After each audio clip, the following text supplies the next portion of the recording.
Hello guys and welcome back to my channel Interview with Bunny, and today we are back with the fourth video on our system design playlist. And the application that we will be designing today is the OTT platform like Netflix, Amazon Prime, Hotstar and so on. So this is a very commonly asked question for any technical interview, but believe me, if you get this question during your technical interview, you are very lucky, because this question requires a very in-depth knowledge of video processing and video streaming, and it is not expected from anyone who is outside of this domain to know in detail of each and every attribute of the video processing. And that is why if you get this question during your interview, you are actually lucky, because here you do not have to go in depth on video processing, video streaming and too much into detail while explaining the design concept. But in this video I will try my best to explain you all the concept that you require to know for any OTT platform, starting from the video processing, how we should stream the video and everything. We will discuss it today in this video. So without wasting much time, let's get started with today's topic of system design on OTT platform. So as I've already told in my last 3 videos, system designing is a very vague topic where the interviewer will give you a very high level problem statement like design an OTT platform like Hotstar or Netflix, and it is your duty to ask your interviewer that what is the exact requirement he is looking for. And since this question deals about lot of things like the video processing, the backend logic and all these things, so it is very important to get a clear idea of what are the exact topics that you need to design or elaborate during your technical interview. So without wasting much time, let's get started, and let's start with gathering the functional requirement, and that is the first step of any system design interview. So let's get started with the functional requirement. So as you guys are already familiar with the OTT platform, so gathering both the functional and the non-functional requirement will be pretty easy. So the first functional requirement of this problem statement is, once the user lands to our application, he have to first log in and register himself, and then he have to go for any subscription plan to watch any video. So as you already know that Netflix doesn't allow anyone to watch their content without a proper subscription, but there are some free subscription model that is present on Hotstar and Amazon Prime, but in Netflix you cannot watch any content without a subscription. So here also we will go with that protocol that once the user lands to our application, the user have to first register himself or herself, and then he have to go with some yearly or a monthly subscription. And once he get the subscription, then he lands into our home page, and in the home page there will be lot of videos for the user. And thus here we will be having the second requirement, and that is search the movie or any particular show based on the title or the genre. The next functional requirement is the user should be able to play the video at any resolution he wants. Means it should support from 480p till the 4K video resolution. So these are primarily the 3 main problem statement or the 3 main functional requirement that we have to design in this interview. So let's list down all these 3 functional requirements over here. After that we will see that what are the other functional requirements which we should keep out of our scope. So here you can see these are the functional requirements for our OTT platform. So the first one is user should be able to create account and opt for a subscription. Number 2, user should be able to search and find the movie or the show based on the video title or the names. Next, user should be able to watch the video in different resolution. Means it can be 480p, 720p till 4K resolution. So these are primarily the functional requirement for our system. Now before moving forward, it is better to discuss with your interviewer that whether he is looking for another functional requirement, and that is whether we have to design a recommendation engine or not. Because as you know, once the user lands to the home page, more or less every time we get all the shows and movies based on some recommendation. Means whatever we have watched previously, based on those liking and whatever the show we have watched, the system will generate a recommended list of movies and shows that will get suggested in our homepage. So ask your interviewer whether he wants that requirement to be designed or not. But in most of the cases, since recommendation engine is itself a critical thing to design, and in most cases it requires a AI and ML knowledge, so in our normal system design round, the interviewer will tell that you can keep the recommendation engine out of scope. So here also we will do the same thing, that is the recommendation engine, we will keep it out of scope. So let's move forward and let's now list down all the non-functional requirements that we need for designing the OTT platform. So the first non-functional requirement that you have to gather is, as you know, it is the scale of the system. And here the scale that we will consider is Netflix have a global audience, and that is why the total number of audience that we have to design for this application is around 200 million. And the total number of videos or the show that is there on the Netflix platform is around 10,000. So that is the total scale of the system that we have to design right now. So let's first list down the scale over here. So here if you look carefully, though the number of users who are using the Netflix is quite huge, but the total number of videos that we are saving in our backend is not a big number, because Netflix is not a platform where any user can upload their content. So there is quite a limited amount of videos or shows that are present on the Netflix, and that count is around 10,000 videos of around 1 hour each. So this is the estimation of the scale of the system that we have to design. So now let's go to the next non-functional requirement, and that is the cap theorem. And as you already know, cap theorem tells that whenever you are creating a distributed system, you have to either compromise with the high availability or with high consistency. It is not possible to achieve both high consistency and high availability on a single module. But over here, if you look carefully for our OTT platform, here we actually need high availability rather than consistency. Because if you see, whenever a user comes to our application should be always up and running, and there should be practically zero downtime so that it doesn't interrupt the watching experience for the user. But talking about the consistency, here we need a consistent system on the payment and the subscription module, not on the video module, because it is not required that once the backend team of the Netflix upload a video to their backend server, we the user have to watch the video in near real time, because this OTT platform doesn't work like YouTube or Facebook, because here the user do not have the ability to upload any video. So here the backend team have ample amount of time to upload the video, process the video, and then publish the video for the user.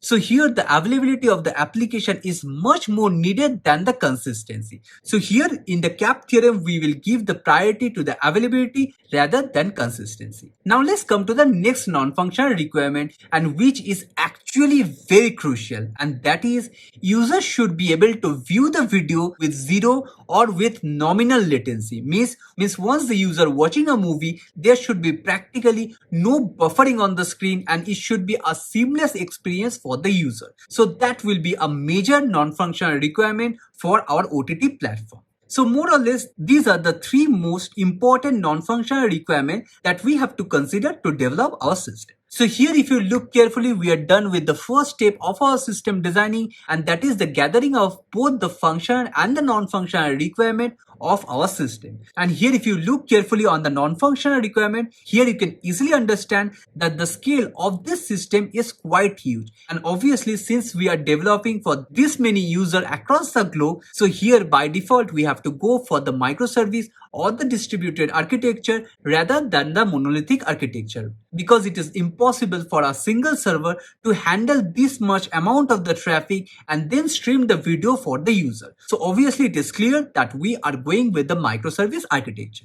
Now let's go to the second step of our system designing, and that is the identification of the core entity. So here if you look carefully, the main core entity of this system is number one, the user who will be watching the video, number two, the videos, number three, the metadata of the video, because obviously before playing a video, we have to show the metadata of the video, means what is the title, description, all those things comes under the metadata of the video. And within this metadata, we have to also consider the thumbnail of the video, because obviously once you see the homepage of any OTT platform, the entire OTT platform is nothing but a simple list of thumbnails. So here thumbnail or the images of each and every video is a crucial core entity. So here more or less these are the primarily core entities of the system. So let's first list down all these core entities over here. So the first one will be the user. Number two is the user metadata, because obviously once the user log into our application, we need the subscription plan and all these things. So that comes under the user metadata.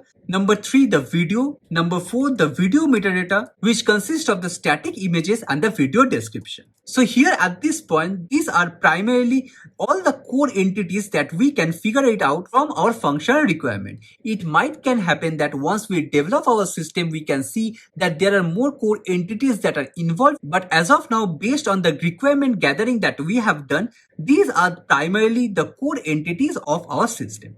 Now, since we are already done with the 2 steps of our system designing, let's move to the next step, and that is the API designing, which is obviously the crucial part of our system designing. And as you know, API designing is very easy to do if you have already gathered the functional requirement properly. So let's proceed further with the 3rd step of our system designing, and that is the API design. So as I've already told you mostly in all our previous system designing interview, that is API designing is more or less the one-to-one mapping with our functional requirement. So here the first requirement is users should be able to create account and opt for a subscription. So obviously here we have to open a REST endpoint for the user to register themselves in our application. So the first endpoint will be the user registration. And here, since while you are doing a registration, you are submitting our information into our database. So obviously it will be a post call. So here the first API endpoint will be a post endpoint, and that is the registered URL. And in the body of this post call, what we have to send? We have to send all the metadata of the user. Means name, user ID, the password should go in the body of the post call. Along with this registered URL, there should be some other get URLs that should be present for a particular user. That is, for example, once the user log into our application, there should be a login option, then there should be a logout, then there should be an update profile. All those additional behavior should also be the part of your API designing. But as of now, I will not go into the detail of those API endpoints because that is not the crucial part of our system. So I will just mark it like that we need additional endpoint for login, logout, and for update of a particular user metadata. So on a high level, you just only have to mention this to your interviewer. Now the next thing that we need is a URL for the subscription. So once the users sign up successfully, we have to show what are the subscription models that are present for our application. And that is why we need a get URL where we will show what are the subscription models that are present in our application. And the return type of this get URL will be the list of all the subscription plans that are present in our application. Fine. Now the next API endpoint that we have to design, that is once the user likes a particular subscription plan, he have to subscribe to that plan. So there will be another post call where we will capture the subscription plan which the user is opting for. So here there will be another post call, and that is to capture the subscription plan. And in the body of this post call, we have to send the user metadata and the subscription plan what he is opting for.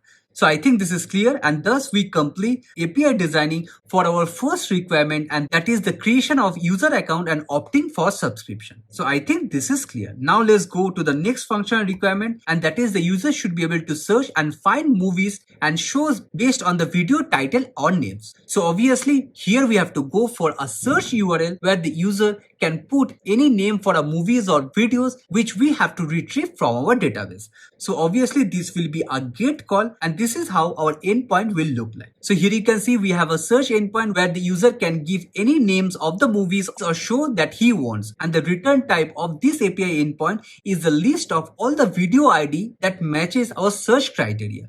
And this will be a partial data, means apart from only sending the video ID, you also have to send some of the metadata like the thumbnail of the video, a short description, a normal title, and few more additional metadata. And that is why here I mention it as a partial data that you have to send. And clearly remember, since there can be lots of video that can come up in our search result, so the return type of this video should come in the form of the pagination. Otherwise it will be very difficult and overwhelming for the front end to render all those list of videos for the user. So what we will do here, we will just mention that all this list should come in the form of the pagination. I think this is clear. Now as per the next step, once the user see all the matching videos based on his search criteria, what he will do, he have to click on a particular video to see the details of the video. And for that also we have to create a fetch or a get endpoint to retrieve all the metadata for that particular video ID. So here we will be having our fifth endpoint, which will show the metadata of a particular video. So this is how it will look like. So here you can see we are just sending the video ID which we got from our search result, and based on this request we have to query our DB and we have to return the total metadata of that video in the form of the JSON. So this will be our fifth endpoint. And the last but not the least, once the user is in this screen, what he have to do? He have to click on play to watch the video. So here we have to design the last and the final endpoint, and that should be also a get endpoint, that is to play a particular video. So this is how our last endpoint will look like, where we are just posting the video ID which we want to play. So these are all the 6 major endpoints that we have to open up for the user to fulfill all the functional requirements that we have gathered.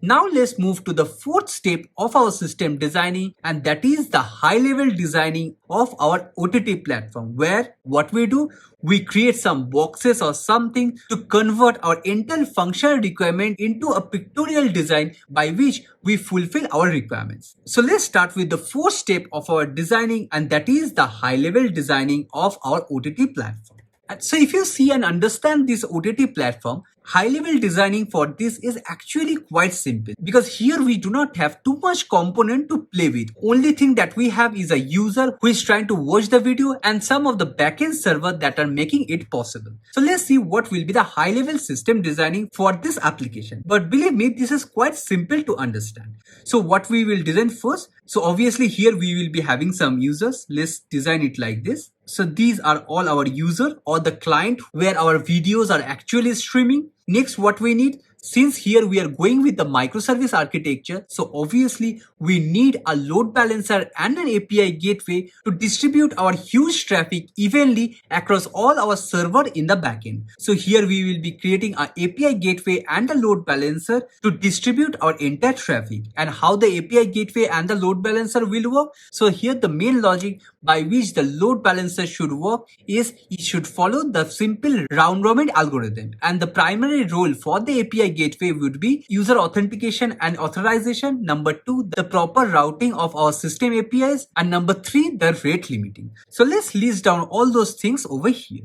So these are all the primarily the roles and responsibility of our load balancer and the API gateway over here. Now let's see what are the backend servers or the component that we need to facilitate all our functional requirements. So the first service or the application that we need in our backend is the user service, and the main role of this user service is to onboard new customer and handle the login and all the user metadata services that is required. And obviously here we have to save all the metadata of the user, and for that what we will do, we will create a database over here called as user DB. So I hope this flow is clear. That is, once the user first lands to our application, our API gateway is routing the traffic of the user registration to this user service. So this is how the flow will look like. Now the next thing is there should be a subscription service where the user will be enrolling themselves to opt for a particular subscription. So here there will be another service called as subscription service. And this subscription service will do 2 things. One, it will take the payment, and once the payment is successful, it will register a particular user with its respective subscription ID. So here this subscription service will also talk to this user database, as well as it have to talk to a third-party application, and that is a payment gateway. So here also I will make another component that is a third-party application called as payment gateway. And since this is a high level designing, we will not go in detail that how this payment gateway will work or how this payment information we will save in the database. All those things we will discuss in our low level or in our deep dive system designing. So as of now, we will keep it till this point. That is, here we have a subscription service which is talking to our payment gateway, and once the payment is successful, we will simply register the particular user with the corresponding subscription plan. And that's it. Our user is subscribed to our application. Now the next thing what he have to do, he have to search for a particular movie or a video based on the movie title or genre. So here we will be having another service, and that is the search service. So let's list down the search service over here. So here we have the search service. Now this search service obviously have to get the data from somewhere, right? Now from where it will get the data, I will tell you a bit later. But as of now, let's go to the next functional requirement, and that is once the user finds a particular movie or a video based on the search criteria, he have to play the video. So obviously we need a service that will help us to play a particular video for the user. So there will be another service called as the play service. I hope until now this flow is clear. Now let's see how this search service and how this play service will actually work and from where they will get the data to play or show to the user. So here if you understand the OTT platform clearly, you will get to know that all the videos that are getting uploaded in the backend of the OTT platform is not done by the user. It is a different backend team from the OTT who are actually uploading the video to their server. So here there is no flow from where you can upload a video. So here we have to consider that there is some arbitrary uploader service that is already available in our system, which is helping the backend team to upload a particular video. So here what we will do, we will simply create an arbitrary service called as uploader, whose main role is to upload a video into our system. And remember, this service is not used by the user over here. This is used by the backend maintenance team of the OTT platform. And since this is out of scope from our functional requirement, so we do not have to consider that how this thing is designed. But one thing we have to consider, that is how we should save this 10,000 videos of 1 hour each in our system. So the best way to save all these video files and the thumbnails of the image is on the blob storage or on some S3 bucket. So what we will do, here we will simply consider a S3 bucket where our backend team will be uploading the actual video content in the MP4 or in .movie format. So here this is our blob storage. And within this blob storage, we will have two things. One is the video files, that is the actual high resolution videos, and number two, the image thumbnail, which we have to show to our front end. So these are practically the two heavy files that we will be storing in our blob storage. And obviously, once the backend service is uploading a particular video, they also have to upload the metadata of the movie. And how we will save that metadata? And we will save it in some other database. That is, here we will have a video DB where we will save all the metadata of the video. So let's clear this out. All the video metadata, that means all the textual form of the data, will get saved in this video DB, and all the actual video file and the thumbnail will go into the blob storage. So this is how this thing will work, and this is how we have to assume for our system design. Now since we have developed that how the video will get stored by our backend team, now it will become easy for us to develop these two services, that is the search service and the play service. So how these two will work? So once the user search for a particular video title, the search service will internally call this video DB where all the metadata are saved, like the title, description and all these things. And from this metadata DB, it will fetch the relevant content and it will show it to the user. And once the user selects on a particular video to play, what will happen? The call will go from the play service and it will go to our blob storage where the actual video is present, means the actual MP4 video. And from this blob storage, we have to somehow show this content to the user. So this is actually how the entire flow will look like. So here, once the user or the client comes to our application, he first have to register himself. For that, we have the user service where all the metadata of the user goes into our user DB. And once the user register into our application, next step is he have to opt for a subscription. So for that, we have a subscription service. And from this subscription service, once the payment is completed, we can confirm that the user got a particular subscription. Thus, we will update the user DB over here. And once the user is subscribed to a particular subscription, he is allowed to watch a particular content. For that, he have to search for a particular video title. And thus, this search service will write a query on this video metadata service where all the title and the description is present. And based on this search criteria, will list down all the matching videos and it will list down and return it to the front end, that is to the user. And once the user is satisfied, he will click on play, and thus a request will come to our play service, and thereafter our play service will internally call our blob service where it will pick the actual video content and it will show it to the user.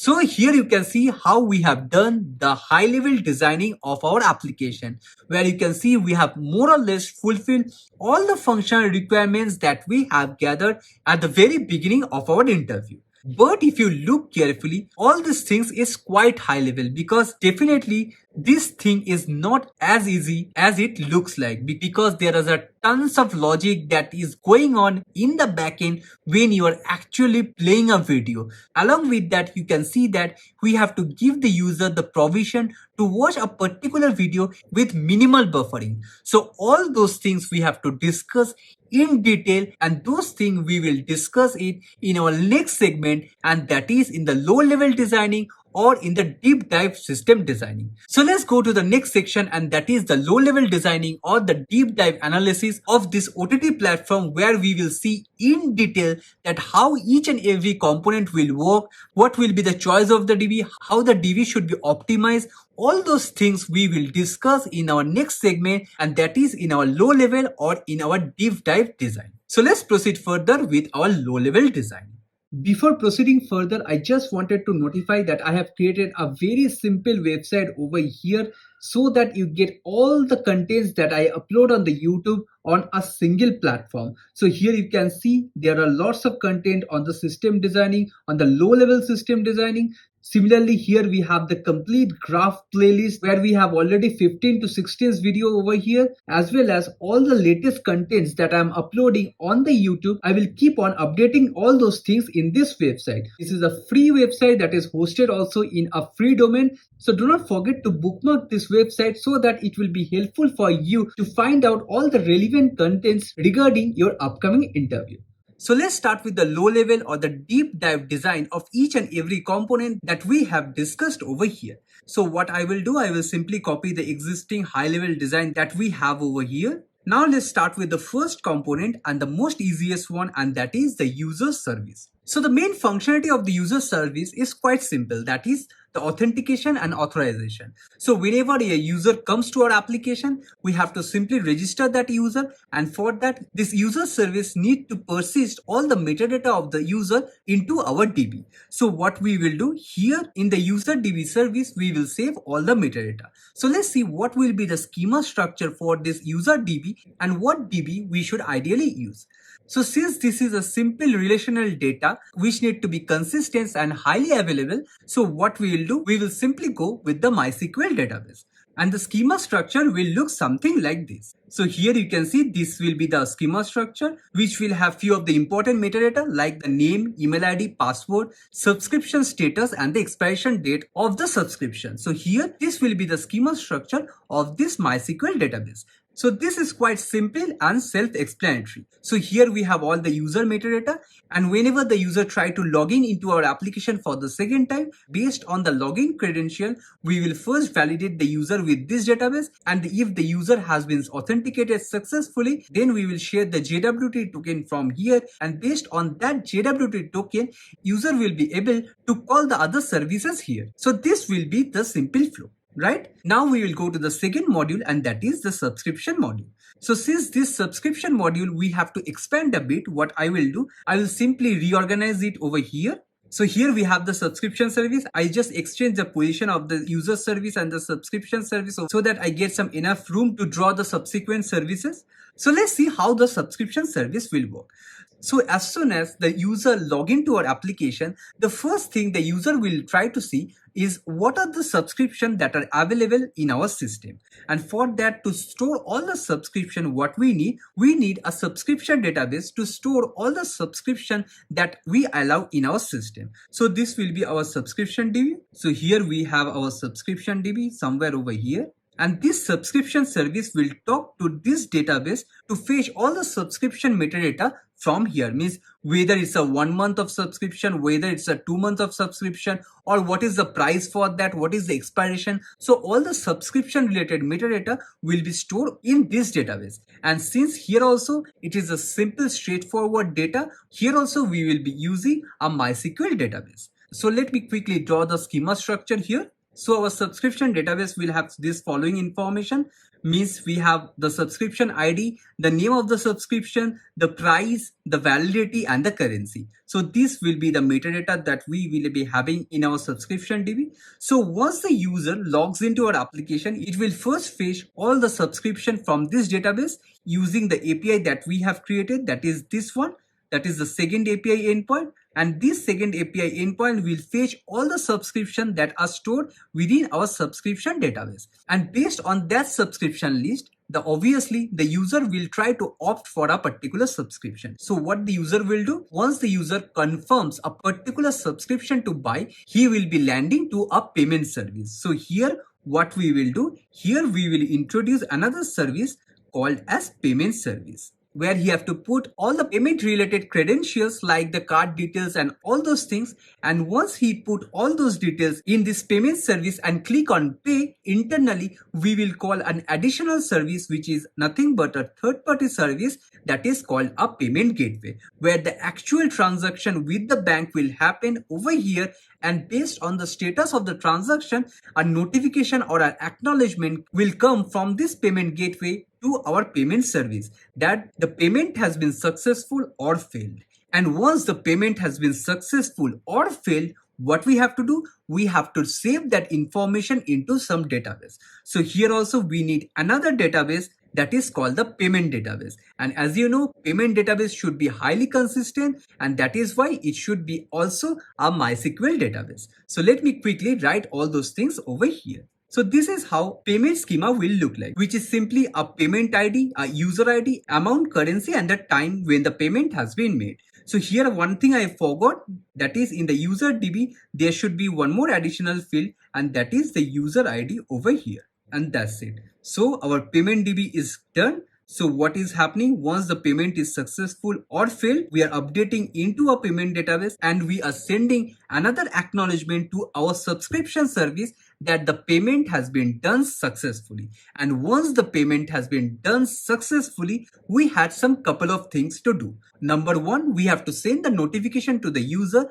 that the payment was successful and you have successfully opted for a particular subscription plan, as well as we have to update the database of the user so that in the future when he logs, he can see that what is the subscription status over here and when the subscription will end. And here, to perform both the activity concurrently, we have to go with an event driven service. Means here we will simply call a Kafka broker. So here there will be a Kafka service. So once the payment has been done successfully, our acknowledgement request will come to our subscription service that the payment was successful. And as soon as we receive a successful message or a failure message from our payment gateway or the payment service, we will send the event to our Kafka broker. And from that Kafka broker, we will do two things. We will simply call a notification server to tell all the user that your payment was successful.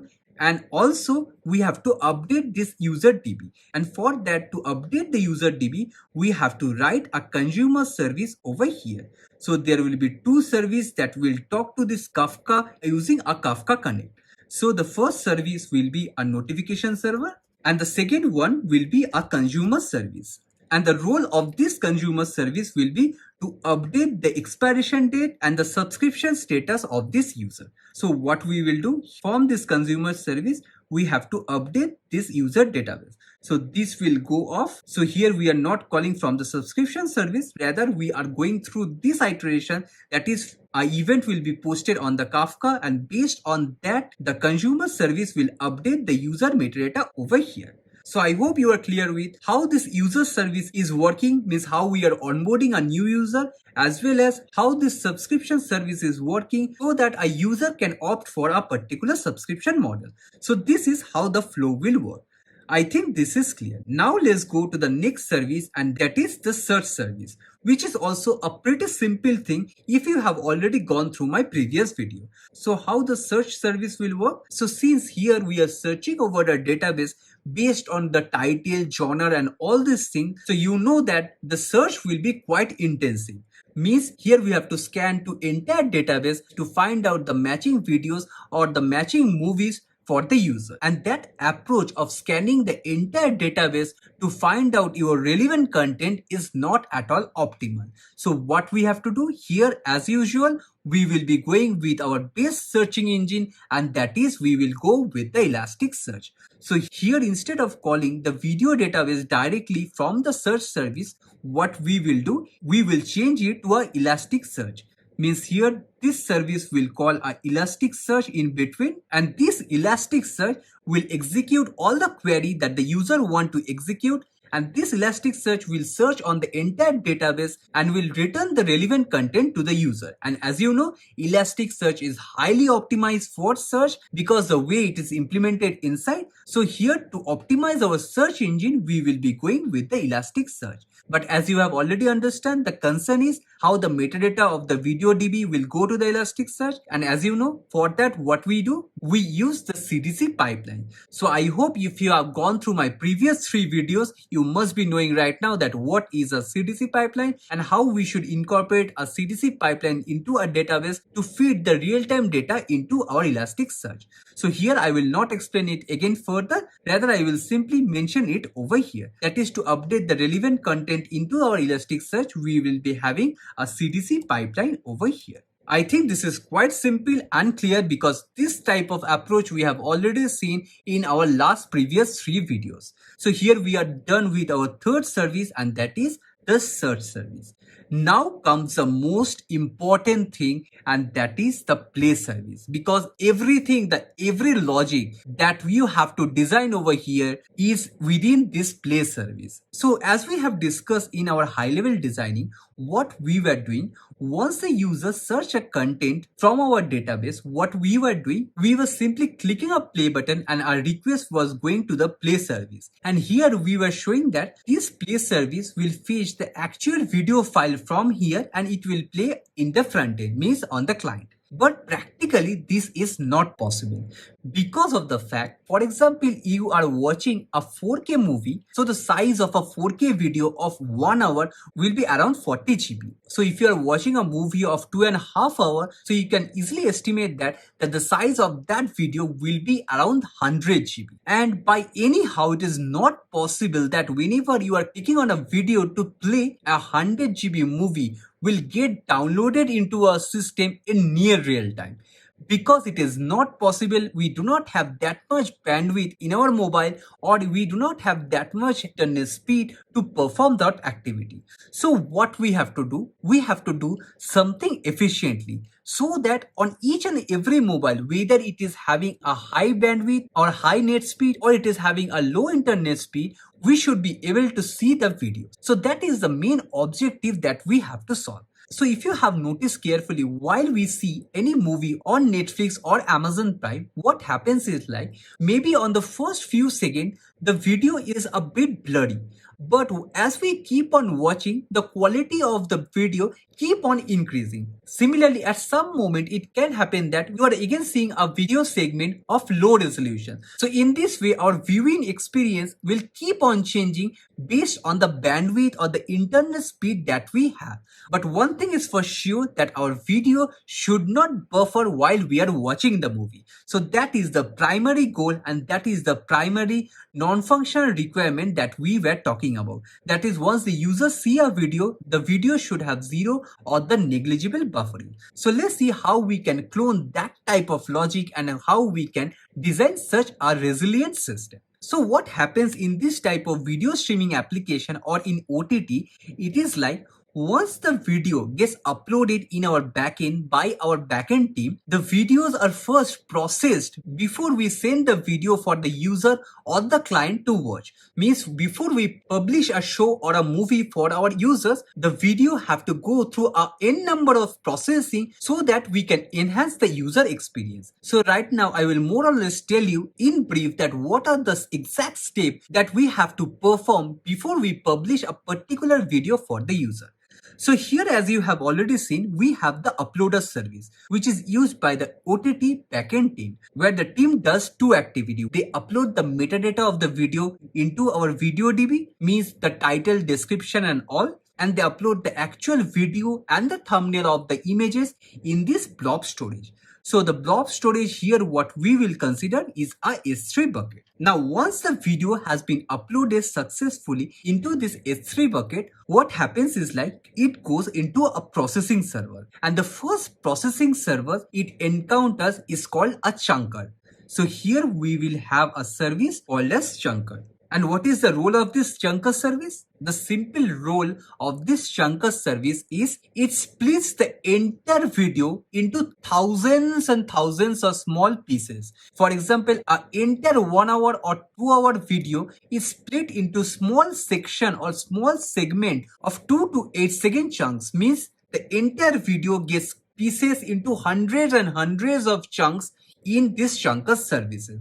So what happens is like whenever a backend team upload a particular video, this chunker service get notified that a new video got uploaded into our S3 bucket, and once it gets notified, this chunker service splits the entire video into 2 to 10 second small video segment. So the first activity what it does is splits the video into small segments of 2 to 10 seconds, and it put to a streaming platform such as a Kafka broker for further processing. So here for further processing, we put the chunked videos into this streaming platform, and from this Kafka broker there will be another service that will be encoding the video, and the video encoding is done based on the video protocol that we are following in our system. So these are some of the knowledge on the video processing that you might have to know to design this OTT platform. But believe me, this is not highly expected from a candidate who is not from a video processing or the video streaming platform to know all this detail, but it is good if you know all this concept. So I will just give you a brief concept of how and what are the video processing that we normally follow in a OTT platform, and the most popular streaming protocol that we use for any OTT platform are HLS and Dash. So let me write it over here. After that, I will explain you in detail that how they works and what are the attributes you have to know to understand this logic. So these are the two most popular streaming protocol. One is the HLS, means the HTTP live streaming, and another is the Dash, means dynamic adaptive streaming over HTTP. So let me tell you what it actually means. So as I was telling you that the way we stream a video to our front end or to our client is based on a particular logic, that is based on the bandwidth of the mobile devices or the viewing devices, we stream the video accordingly. So what happens is like once the video is split into chunk or split into small segment of 10 to 20 seconds, there is another service called the video encoder service that comes into play. So here we will introduce another service called as video encoder. And what it does, it processes the video based on the protocol that we are following. So for example, if we are following the HLS protocol, we can go with the .mp4 version, or if we are going with the Dash protocol, means the dynamic adaptability, then we have to go with the .ts extension. So these are the two extensions by which we have to format our video, and the video should be encoded in H264 format. So let me write it over here. After that, it will be clear for you that what is actually happening in this video encoding service. So what happened in the video encoder service, once the chunk or the segment of the video comes into our Kafka broker, it takes up the video from there and it performs a video encoding, and the video encoding should be in this format. So these are some of the predefined video encoding format, that is H264 and 265, and based on the streaming protocol and the technology that we are using, we have to save that small segment of the video in the corresponding format. Means it can be saved in the .mp4 format, or it can be saved in the .ts format. So these are the two formats that we will be supporting for any video streaming. And along with that, what we have to do, this video compressor compress the video into multiple bit rates. For example, a simple video is converted into 4 bit rates. One is 480p, one is 720p, one is 1080, one is 4K. So these are the 4 most popular resolution that any device support. And based on that resolution, we have to encode each and every small segment over here. Now we will see in detail that why we are actually compressing into multiple bit rates and how it will be useful for streaming. But what it do in the next step, once the video has been compressed successfully, it simply post that small compressed video format again into our S3 bucket. Means the entire video is getting picked up from the S3 bucket, it got split, it got processed, it got changed into different bit rates, and then it is again kept in the S3 bucket. This is the entire process that is happening within this encoding process. Now the real concern is, for example, I am having a 20 minutes video and we want to split that video into segment of 10 seconds.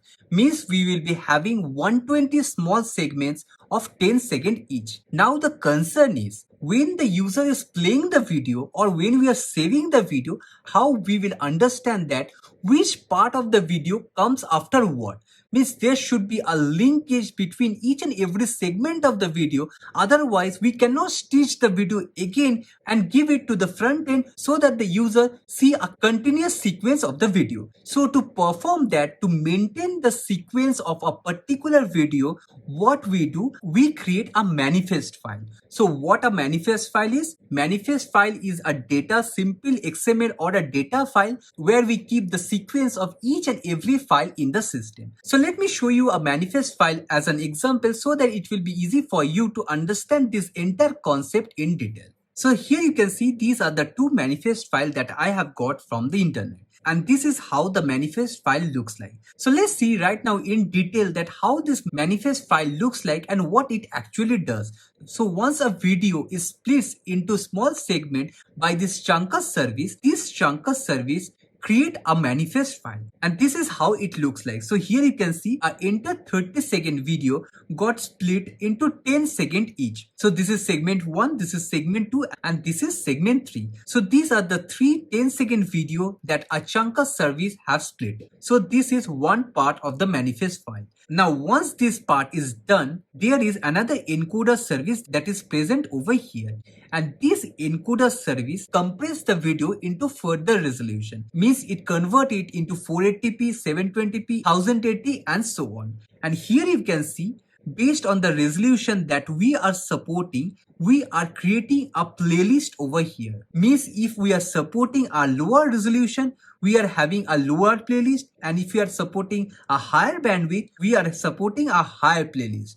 And what this playlist all about? This playlist is nothing but the sequence of this video. So for example, if your current device is supporting a 4K transmission, then we are going with this playlist. And once our streaming platform hit this URL, it internally call the internal playlist, that is this one. And here all the video segment are also 4K. Similarly, if you are having a lower bandwidth and you are streaming a 480p resolution, then internally this playlist will get called. Means all the video segment on that playlist will also be in a smaller resolution. So in this way, dynamically based on the bandwidth of your mobile, on the runtime, we decide that which video or which resolution of the video we should show to the user so that there is no buffering in the front end. So this is basically the main concept of how the video streaming application works without buffering.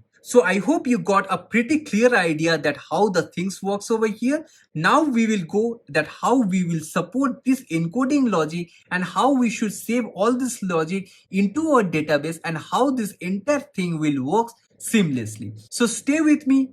At the end of this video, everything will be damn clear to you and you will be very much confident to solve this problem by your own. So let's see what are the other things that we have to add. So here what happens is like once the chunker service splits the video into the smaller segment, here only it creates the manifest file, and this manifest file are of two format. Number one is this one, that is M3U8.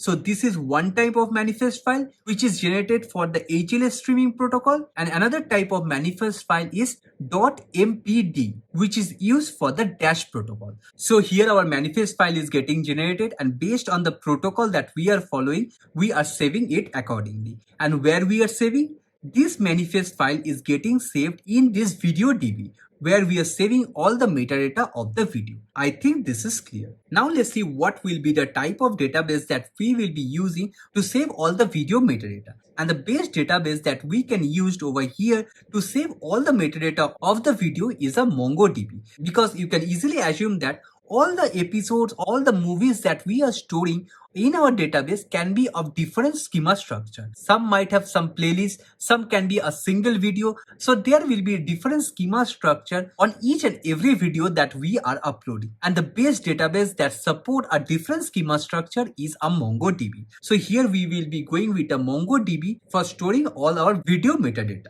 So here this is how the schema for the video DB will look like, which will have a title, description, some metadata, and as well as the manifest file for a particular video. Because I think right now you have already understood that without a manifest file, it is impossible for us to stitch the small segments of the video into a complete movie. So a manifest file is must for any OTT platform. Now since we have understood all this detail over here, that how this chunker service is working, how the videos are actually stored in the S3 bucket into segments and all these things, now let's see how this play service will actually work, because right now it will be quite simple to understand that how this entire thing will work together.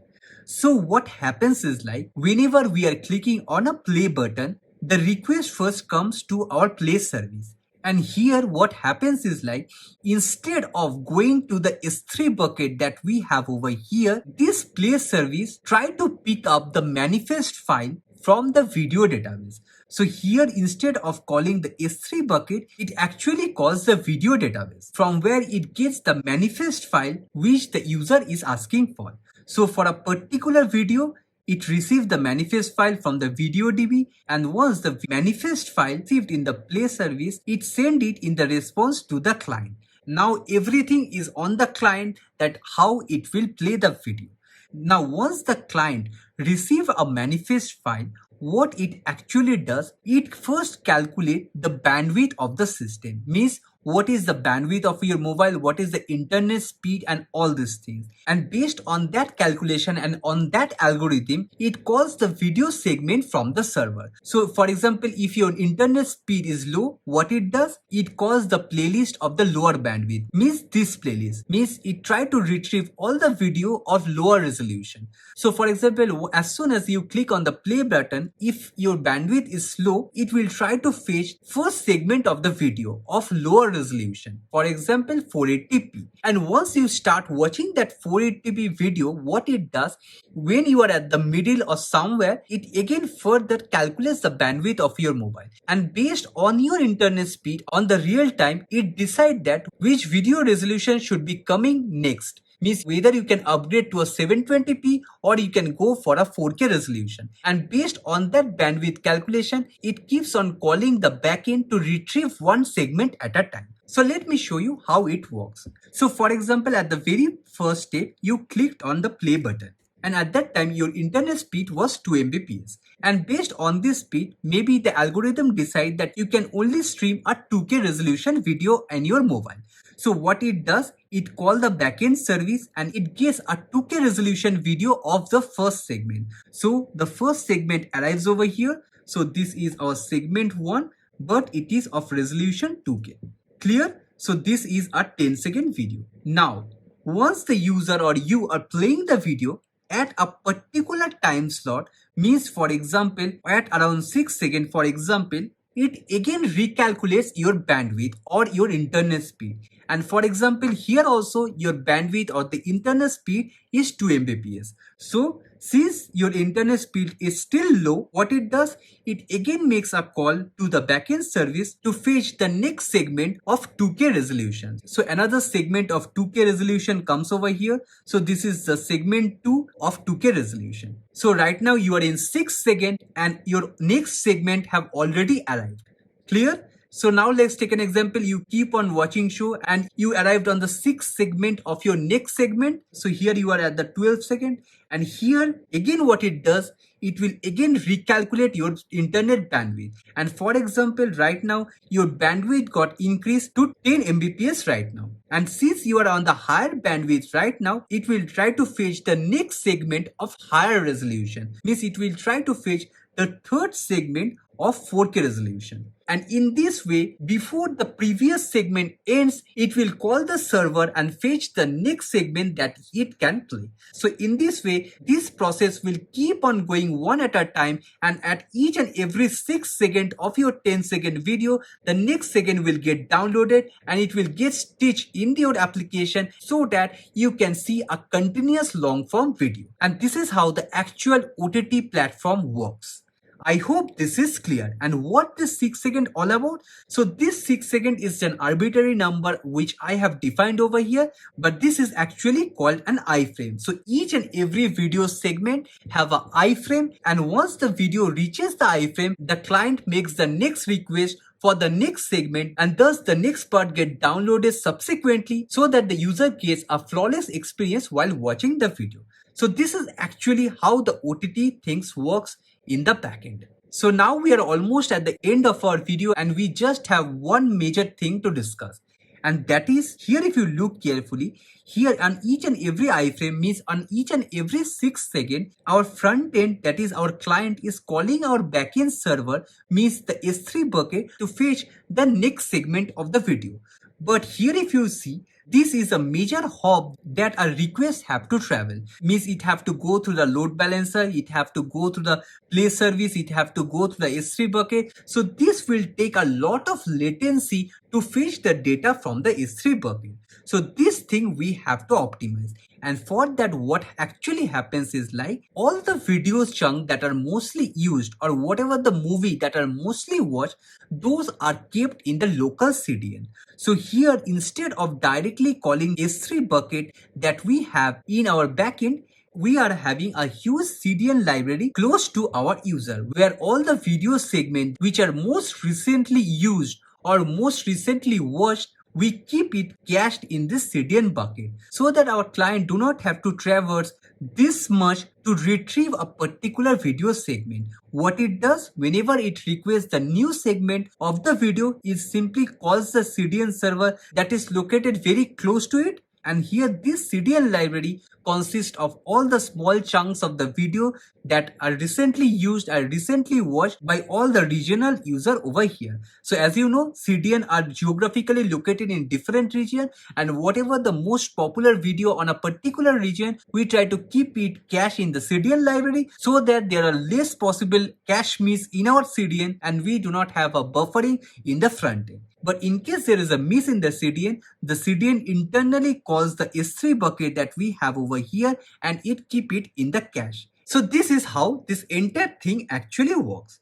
I hope we have covered almost everything that is required to design an OTT platform. So here if you see, the videos are kept in chunks or small segments of 10 seconds into our S3 bucket. And also we are having the manifest file to stitch all the videos together. And once the users try to see a particular video, we send the manifest file into our front end, and based on the bandwidth of our front end, we call our CDN library to fetch this video segment from the CDN. And thus we keep on propagating the same thing again and again so that we can give a thorough experience to the user and the user see a complete movie on a flight without any buffering.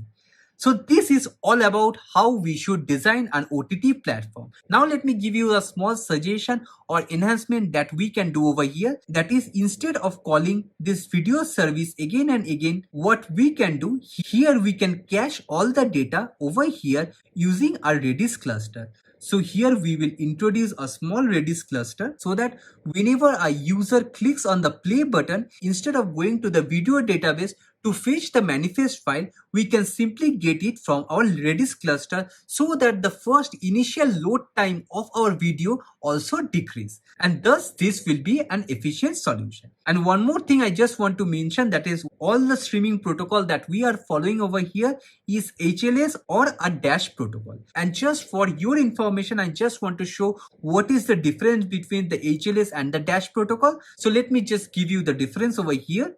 So here, as I was discussing, a dash keep the manifest file in the .mdp format, HLS keep the manifest file in the .m3u8 format, Similarly, a segment in the dash can be of .mp4 or .ts format. Similarly, here it can be TS or MP4S format. Next, the most important thing, the way we switch the bitrate. So here if you see, in the dash format, we can prefetch multiple segments at a time. So for example, once the user is viewing the first segment, we can easily download the next 2 to 3 segments all at a time. But in case of the HLS protocol, it is not possible. We can only download one segment at a time. This is the major difference between the dash and the HLS protocol. Another thing is like the keyframe or the segment size are of 2 second and 4 second in the dash protocol, and this is 6 second to 10 second.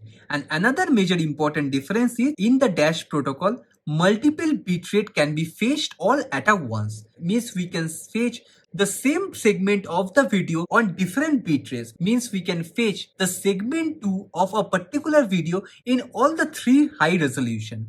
But in case of the HLS format, there is only a 1 bitrate that we have to specify. And that is why it is quite obvious that dash protocol is most commonly used in most of the streaming platform like Netflix, Amazon Prime, Hotstar, and so on. So we are at the end of this video, and if you have liked this video, do not forget to like, share and subscribe to my channel and hit the bell icon so that you never miss an update from my side and you're always ready for your next interview. So see you on our next video where we will be solving another problem on system designing. So see you on our next video. Thank you.